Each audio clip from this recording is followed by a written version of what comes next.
There are sciences carved in stone, mapped in formulas, bound by the measurements of rulers and the ticking of clocks. And then there are sciences that move through the unseen currents of existence, hidden not in books or laboratories, but in the very rhythms of life itself. Among these, there is perhaps none more mysterious, more quietly revolutionary than the ancient science of the breath, the simple, ever-present current that animates our bodies, and, if one listens carefully enough, seems to whisper of other worlds waiting behind the veil. To speak of breath is to speak of life itself. Long before language gave us words like oxygen, lungs, or nervous system, there was the recognition of breath as the thread between worlds. Every child that emerges from the silence of the womb announces their arrival with the rush of their first inhale. Every final exhalation carries a soul into the unknown terrain of death. Between these two great moments of entry and departure, breath is the companion that never leaves us. The one act we repeat tens of thousands of times each day, often without notice, yet upon which all else depends. To eat, to move, to think, to dream, each requires the breath, as if the universe has designed us to be tethered to this invisible rhythm. Yet across the ancient traditions of the world, breath was never regarded as mere physiology. It was seen instead as the key that unlocks portals, gateways into states of awareness that stretch beyond the ordinary. In Sanskrit, the word prana describes not just air, but life force itself, a current of subtle vitality that animates both body and cosmos. In Chinese traditions, this same force was called qi, the flowing energy that binds heaven and earth. The Greeks knew it as pneuma, the animating spirit. In every culture that peered deeply enough into the mystery of existence, breath was honored as more than gas exchange. It was the very architecture of the bridge between the seen and the unseen. When we pause and feel into it, there is something uncanny about the breath. It is both voluntary and involuntary, conscious and unconscious. We can allow it to flow without effort, or we can seize hold of it, slowing it, shaping it, expanding it, holding it still in the silence between inhalation and exhalation. Few other functions of the body grant us such dual citizenship between the realms of the automatic and the deliberate. This makes the breath a threshold, a liminal doorway. To work with breath intentionally is to stand at the edge of what is mechanical and what is conscious, and to discover that this very edge is itself a portal into deeper layers of being. It is not difficult to see why the ancients guarded this knowledge with reverence. To master breath was not simply to calm the mind or energize the body. It was to gain access to corridors of reality otherwise closed to the uninitiated. Yogic texts describe how patterns of breathing can stir the dormant currents coiled at the base of the spine, awakening visions and wisdom not accessible through ordinary thinking. Taoist sages described practices of breathing that could slow the aging process, linking the rhythm of inhale and exhale to the eternal cycles of heaven. Shamans in distant forests used rhythmic breath to cross into trance, to walk the invisible pathways between this world and the world of spirits. And yet, even with all this mystical reverence, breath remains humbly close. It does not hide in temples or secret societies, though such places may have encoded its wisdom. It is with us here and now, flowing through our bodies even as these words are read. This paradox that something so ordinary carries within it the extraordinary lies at the heart of its power. The ancient science of the breath that opens portals is not about escaping the human condition, but about realizing the portals have always been right under our noses, literally and figuratively. Consider the very structure of breath. An inhalation draws the world inward, merging the outer and the inner. An exhalation releases what was once ours back into the vastness. With every cycle we enact the cosmic dance of receiving and giving, of being filled and being emptied, of life's eternal rhythm of expansion and contraction. Each breath is a rehearsal for surrender, a practice of trust, a reminder that to live is to participate in an exchange infinitely greater than ourselves. To bring awareness to this process is to awaken to the shimmering threads that weave us into the larger tapestry of existence. And so, when we speak of the breath as a portal, it is not some esoteric fantasy. It is a recognition that awareness, carried by breath, can change everything. A shallow, restless breath mirrors a restless mind trapped in the surface layers of experience. A deep, steady breath grounds the body, calms the heart, and opens perception to subtler layers. Beyond this, there are techniques so refined they seem almost like codes. sequences that open doors into altered states, visions, and insights that feel as though one has stepped through a hidden gateway into another dimension of reality. But portals are not only metaphors for visions or altered states, they are also the thresholds within ourselves, the doorway into calm in the midst of chaos, the passage into resilience when life feels overwhelming, the entry into creativity when the mind feels dry and barren. The science of the breath teaches that within this simple act lies the alchemy to shift our state, to walk through the invisible doors between despair and hope, confusion and clarity, contraction and expansion. What is unveiled when one approaches breath with reverence is not just a health practice, not just a stress relief technique, but a philosophy of existence. It suggests that reality itself is layered, and that the keys to moving between those layers are encoded in the body's most essential rhythm. It whispers that the invisible is accessible, not through distant striving, but through the humble recognition of the life force that already flows within us. Thus, this exploration is not merely about techniques or traditions, though they are important. It is about recovering a way of seeing, recognizing that breath is not only the sustenance of biological life, but also the hidden stairway by which we may ascend and descend between worlds. To approach breath in this way is to approach the very architecture of existence, to discover that every inhale and exhale is both a survival mechanism and a sacred key. The ancient science of the breath is not lost. It is waiting. It is waiting in the quiet moments when one remembers to pause, when one listens to the tide moving in and out of the body, when one dares to believe that what has always been considered ordinary might conceal the extraordinary. And so we stand at the threshold of a deeper journey into its mysteries, where physiology becomes philosophy, and philosophy becomes portal. To step more deeply into the ancient science of the breath is to move from the surface shimmer of fascination into the underlying currents that sustain it. At its heart, this science is not a set of isolated techniques, but a living tapestry of principles, threads woven across cultures and centuries, each affirming that the breath is more than mere biology. These principles are not rigid dogmas, they are rivers of wisdom, flowing in different directions yet originating from the same spring. The recognition that breath is the key that unites the finite and the infinite. One of the most profound themes is the understanding that breath is the universal connector. We imagine ourselves as separate individuals, sealed off in the confines of our own skin, yet every inhale is an intimate communion with the environment, an unspoken reminder that what we breathe in was only moments ago the breath of a tree, a bird, perhaps another human across the world. Each exhale dissolves into the invisible currents that sustain all life, a silent offering of ourselves back to the collective. In this way, breath dissolves the illusion of separation, revealing that we are part of a continuous exchange, a web of reciprocity that binds us not only to each other, but to the cosmos itself. Another guiding pillar is rhythm. Breath teaches that all of existence moves in cycles, day and night, tides and seasons, life and death. Every inhale and exhale is a microcosm of these grander rhythms, a reminder that to resist them is to suffer, and to align with them is to find harmony.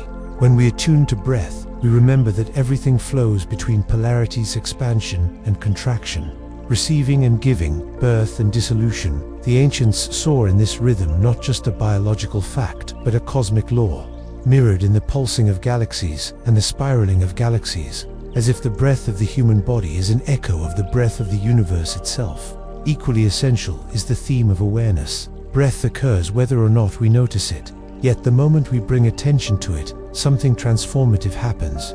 Awareness charges the breath with new meaning. It becomes not just air, but a vehicle of consciousness. The ancient traditions often describe breath as a bridge between body and mind, matter and spirit, form and formlessness. To breathe unconsciously is to live half awake. To breathe consciously is to awaken the hidden dimensions of being. This is why so many meditative traditions anchor awareness in the breath. It is a doorway always open, waiting for our attention to step through. That is also the theme of duality and transcendence. Breath is both voluntary and involuntary, a paradox that mirrors the human condition. We are creatures bound by instinct and biology, yet also beings capable of choice, intention, and transcendence. Breath reminds us of this tension and offers a resolution. By choosing to direct what is otherwise automatic, we realize that we can influence more than we imagine. Breath becomes a training ground for the mind, a practice of reclaiming agency where once we felt powerless. This paradox that what is unconscious can become conscious is the very essence of transformation, a movement from limitation into possibility. Closely related to this is the theme of portals. In many traditions, specific ways of breathing are said to open gateways to altered states, visions, or wisdom. These portals are not fantasy. They are thresholds of perception that shift depending on how we interact with breath. Slow, deep breathing calms the nervous system, opening the portal of stillness. Rapid rhythmic breathing can ignite visions, opening the portal of transcendence. Breath held in silence between inhale and exhale opens the portal of suspension, a place where time itself seems to pause. Each of these doorways reveals a layer of reality, suggesting that the world we usually inhabit is only one among many, and the key to accessing others lies in something as close as our lungs. Equally profound is the recognition of breath as memory. Every inhale carries with it the story of the earth. The same molecules we breathe have circulated for millions of years, breathed by countless generations, drifting through forests, deserts, oceans, and cities. To breathe is to participate in the memory of creation itself, to draw into oneself the history of stars and soil. The ancients, in their poetic ways, understood this. They knew that breath connected them to ancestors, to spirits, to the eternal unfolding of life. Inhaling was a form of communion, exhaling a form of offering. Thus breath became a ritual, a daily sacrament hidden in plain sight. Yet perhaps the most intimate theme is transformation. Breath does not only sustain life, shapes the quality of that life. A shallow breath is like a shallow stream, easily disturbed, unable to nourish deeply. A deep, steady breath is like a vast river, carrying strength, resilience, and calm. The ancients observed that by shaping the breath, one could shape the mind, emotions, even the destiny of the spirit. Breath was both the sculptor and the clay, both the tool and the masterpiece. It was not only a means of survival, but a means of self-realization, an alchemy of air and awareness. Modern science, in its own language, has begun to echo these ancient insights. It tells us of the vagus nerve and the autonomic nervous system, of how slow breathing calms the heart, reduces stress, sharpens focus. Yet behind these clinical descriptions, one can still feel the echoes of the older truths. Science measures what the ancients experienced, but the essence remains the same. Breath is a key that can unlock doorways, not only in the body, but in the vast mansion of consciousness. When we weave these themes together, the breath as connector, rhythm, awareness, duality, portal, memory, and transformation, we begin to glimpse the depth of this science. It is not just about how we breathe, but about what breathing reveals about the nature of existence. It shows us that life is not static but dynamic, not isolated but interconnected, not fixed but fluid.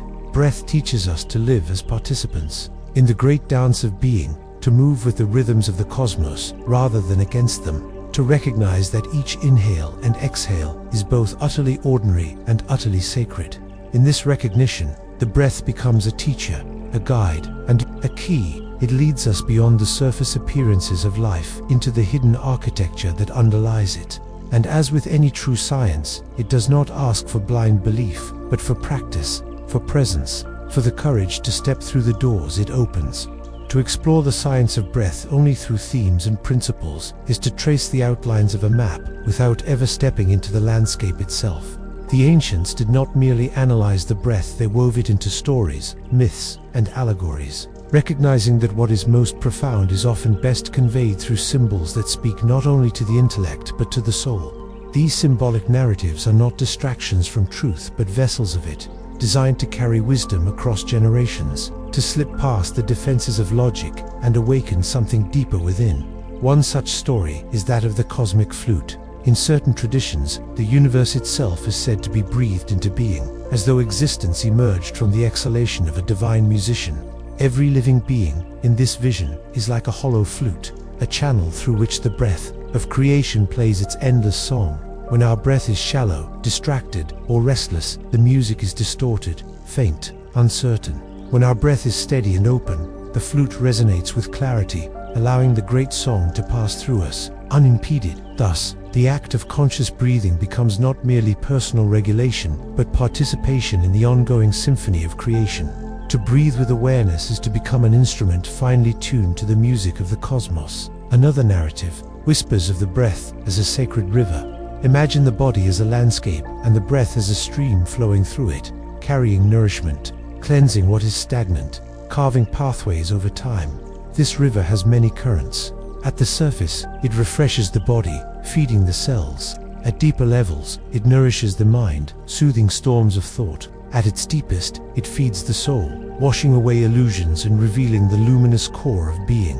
To follow the river inward is to journey toward its source, a hidden spring that flows not only through us, but through all of existence. The ancients believed that by traveling upstream with breath as guide, one could return to this primordial source, tasting the pure waters from which life itself flows. There is also the story of the twin gates. Breath, being both voluntary and involuntary, is imagined as a pair of doors that swing both ways. One gate opens outward into the world of form and action, allowing us to engage in work, relationships, and the material dimensions of life. The other gate opens inward into realms of silence, intuition, and vision.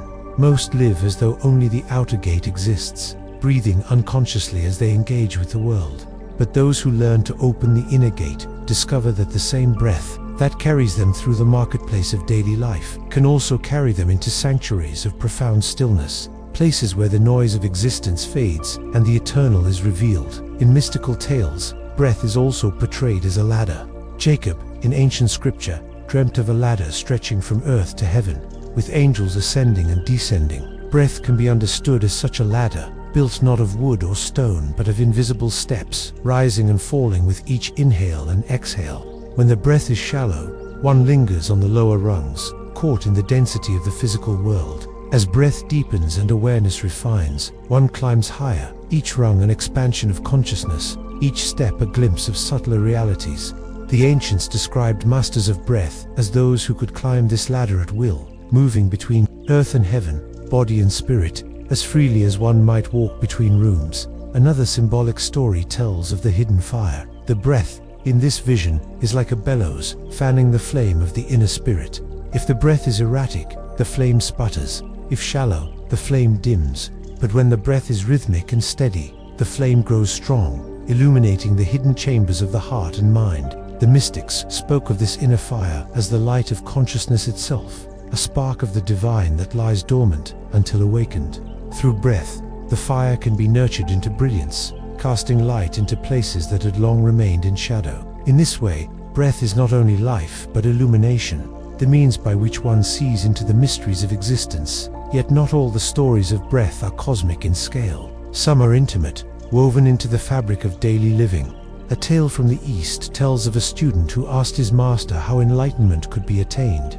The master, instead of answering with words, held the student's head underwater until the young man struggled for air. When at last he released him, gasping and trembling, the master said, "When you desire truth as desperately as you desired that next breath, then you will find it."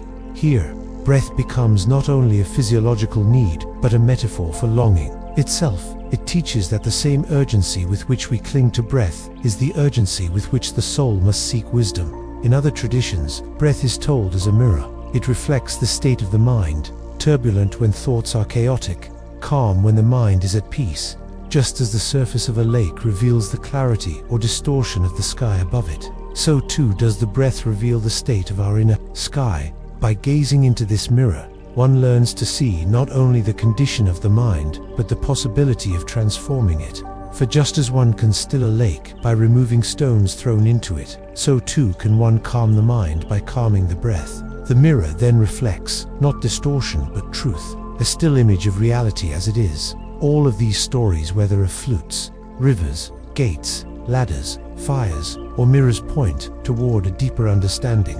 Breath is both literal and symbolic, physical and metaphysical. It carries oxygen, but it also carries meaning.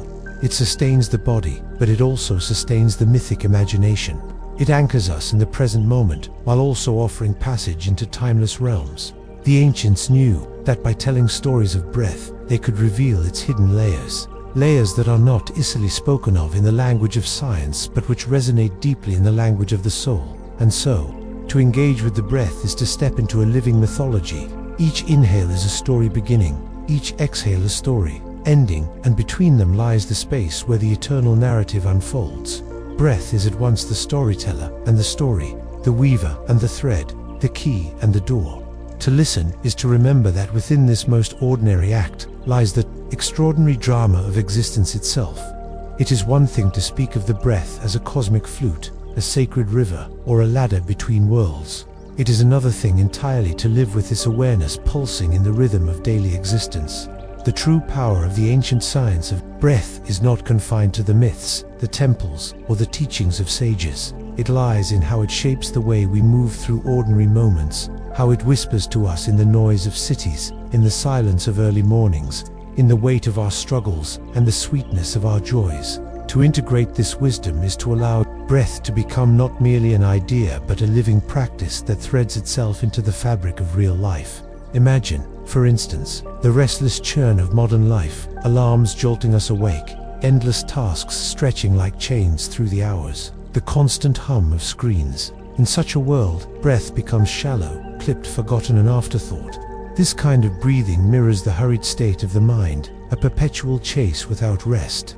But if in the middle of this storm one pauses just for a moment to breathe deeply, a small miracle occurs. The world does not change, but our relationship to it does. The shoulders soften, the mind clears, the heart steadies. What seemed insurmountable a moment ago becomes approachable, even manageable. This is not philosophy but lived truth. The way we breathe shapes the way we experience reality. In relationships, too, breath reveals its quiet power. Arguments escalate because words outrun awareness, because emotion surges unchecked. But to take a breath before speaking, to feel the rise and fall of the chest before responding, is to reclaim choice. The pause offered by breath is not weakness, it is strength. For in that pause lies the possibility of compassion, of listening, of breaking the cycle of reaction. Breath becomes a bridge, not only to inner calm, but to deeper connection with others. It reminds us that in the space between inhale and exhale there is room for understanding. And where there is understanding, there can be peace. In creativity, breath is no less essential. Writers know the paralysis of the blank page. Artists, the stubborn silence of the canvas. Musicians, the weight of notes that will not come. In such moments, the breath can either constrict or open. Shallow breathing locks us in fear, whispering of failure. But to exhale fully, to let the lungs empty, and then receive the next breath as gift, is to rediscover the flow. Many creators, without naming it, use breath as a way to reset, to step into the current of inspiration that comes not from forcing but from yielding. Breath teaches that creativity is not a conquest but a surrender to the rhythm of receiving and giving.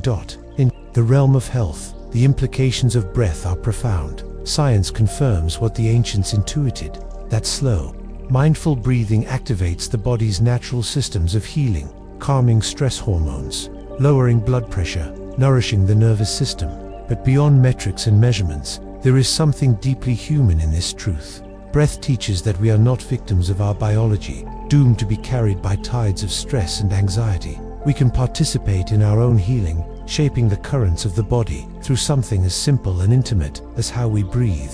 Each conscious breath becomes an act of reclaiming sovereignty over ourselves. Even in the face of suffering and loss, breath remains a companion. Grief often feels like suffocation, as if life itself has been ripped away. In such times, to breathe is to survive, to remind oneself that, though everything seems shattered, the current of life still flows. Breath does not erase sorrow, but it carries us through it, one inhale at a time. It becomes a rope in the darkness, a way of anchoring to the present when the heart feels lost. This is perhaps one of the greatest gifts of the ancient science of breath, that it does not deny the reality of pain, but it shows us how to move through it without being drowned. On a larger scale, breath can also shape how we engage with the world itself. To breathe with awareness is to become more attuned to the planet that sustains us. Each inhale is a gift of the trees, the oceans, the atmosphere. Each exhale is an offering back into the cycle. To honor breath is to honor the earth, to recognize that our survival is inseparable from the survival of the living systems around us. When breath becomes sacred, the environment becomes sacred, and from this awareness arises a natural impulse to protect, to cherish, to live in harmony with the greater body of which we are a part. Yet perhaps the most transformative integration of this science lies in its ability to shift our perception of time. Breath anchors us in the present. The mind races endlessly into past regrets and future anxieties, but the breath is always here, always now. When we anchor in it, the illusion of fragmentation begins to dissolve. The present moment, which once seemed fleeting and fragile, reveals itself as vast and full. Through breath, we discover that eternity is not a distant horizon but hidden in the depth of each inhale and exhale. This awareness changes how we live.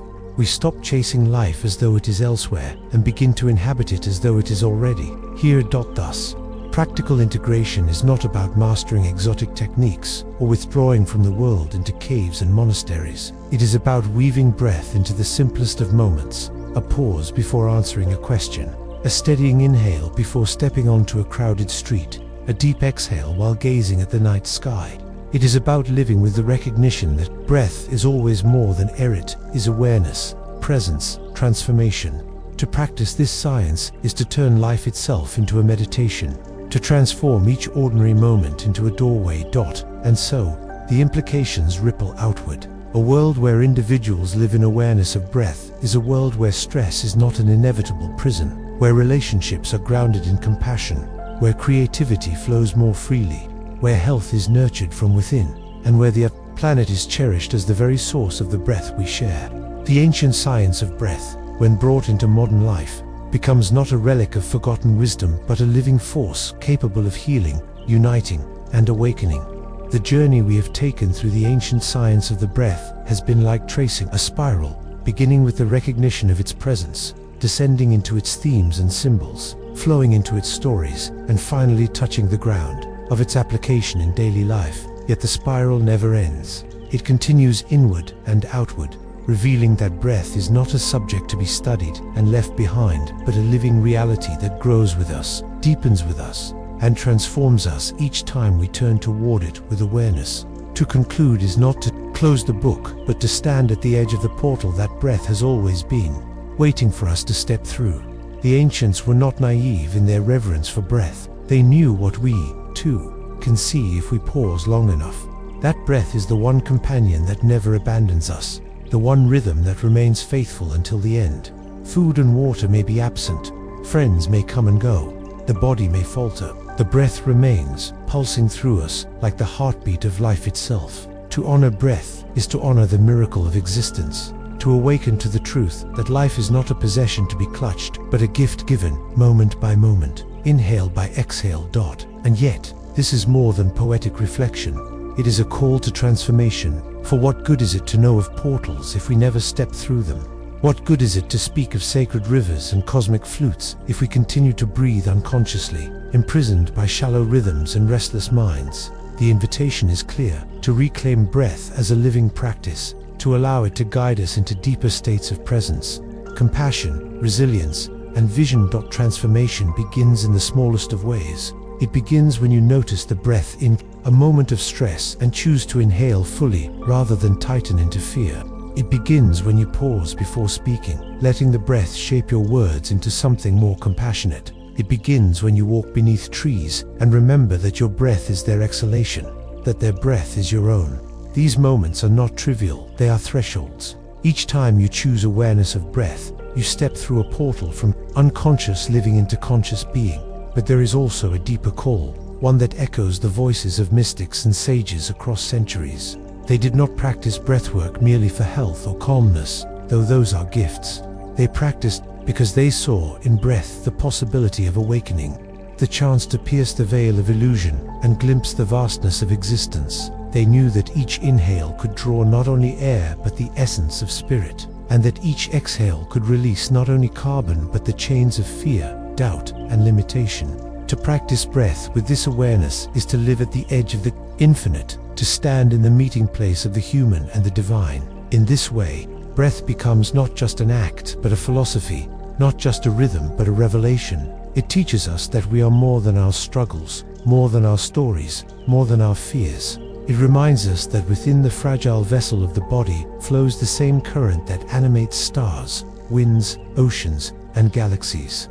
To breathe with awareness is to remember that we belong to this greater whole, that our lives are threads in an immeasurable tapestry, and that our choices ripple outward into the vast field of existence. So let this be a call to breathe consciously, to live awake, to recognize that each moment of awareness is itself a portal into a fuller life. Do not wait for perfect conditions, for quiet mountains or sacred temples. The temple is here, in your lungs, in your chest, in the invisible current flowing through you. The sacred practice is here, in this very breath. The transformation you seek is not far away, it begins now. With the inhale that rises as you read these words, with the exhale that follows, stand at the threshold and step through. Let the breath guide you into stillness when the world shouts. Chaos, let it carry you into courage when fear grips tight. Let it lift you into vision when you feel small and lost. The portals are real. They open with every conscious breath. They wait not in distant myths, but in the immediacy of this moment. And so, may you walk forward carrying this wisdom not as theory, but as practice. May your breath remind you of your resilience when you falter, of your connection when you feel alone, of your vastness when you feel small. May it lead you not away from life, but more deeply into it, until every inhale feels like creation itself, and every exhale like a release into eternity. The ancient science of the breath is not ancient because it is old. It is ancient because it is eternal, because it belongs to the very fabric of life itself. It is waiting, always, in the rise and fall of your chest, ready to open portals, ready to transform, ready to reveal the infinite hidden within the ordinary. Breathe, step through, become.